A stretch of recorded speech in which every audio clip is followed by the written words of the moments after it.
And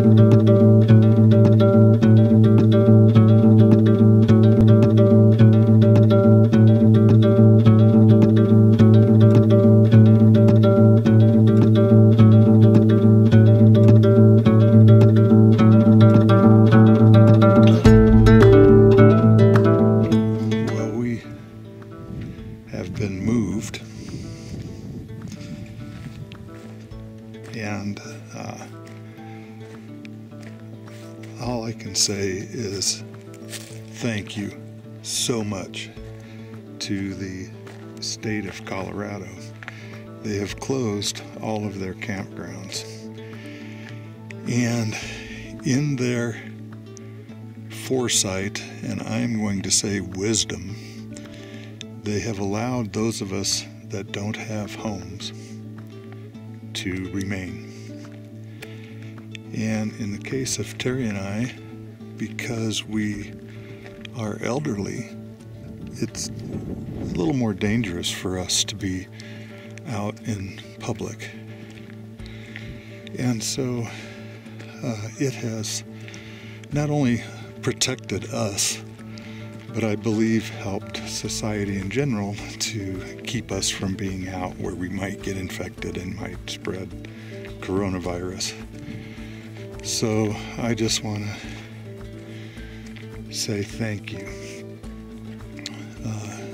to the people that made that decision, because it has taken a huge burden off of us in terms of worrying about where we were going to go and how we were going to remain isolated, and it was just fantastic. So thank you to the powers that be, and here's hoping that that decision can stay the way they've made it for a few more weeks at least.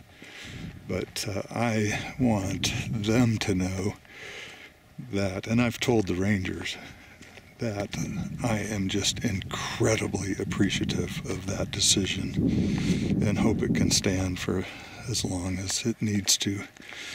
But thank you. In the meantime, of course, we're pretty much the only ones here. There's like 3 of us that make up the entire population of the campground. And it's a gorgeous day. A little breezy, you can probably hear the wind noise, hopefully it isn't too bad.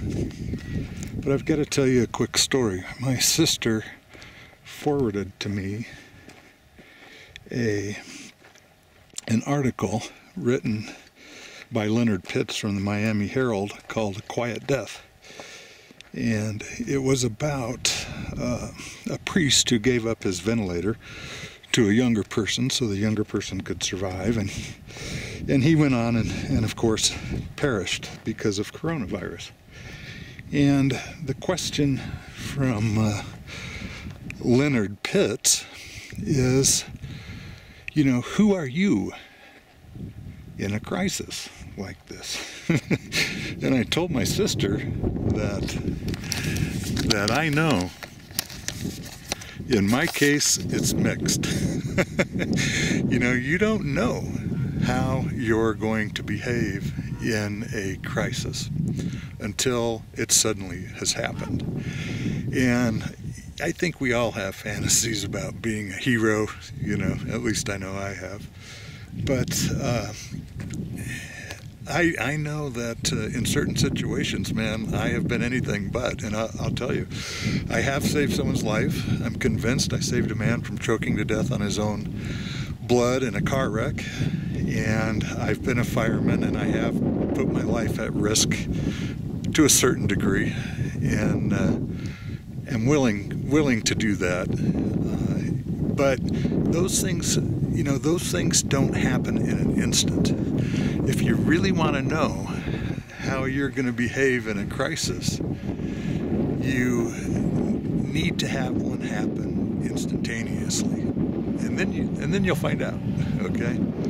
So my example is from when I was in the military. I had the privilege of serving with an incredible incredible group of guys, and I had a fantastic job.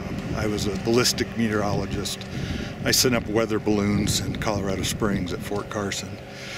And it was a perfect job for a guy like me, you know, technically oriented and interested in science and that kind of thing. So my military career, I didn't risk my life in terms of what you normally would have to as a soldier. I never saw combat. I benefited immensely from the entire experience, so, you know, pretty lucky. But one day, the maintenance guy, who was really a bright fellow, fun guy, and he was working on batteries for our inverter so that we could run our equipment in case of a loss of power. And you have to maintain those batteries. Well, I completely understand inverters and batteries and series and parallel and all that stuff now. At the time I didn't, and it was confusing, the diagram they had for him. So we were all watching him, getting ready to make the last connection on the battery bank after servicing the batteries. And he's kind of like, I think it's right, you know, and he's ready to lower. So he's going to lower the connection onto the battery terminal, the cable connection onto it.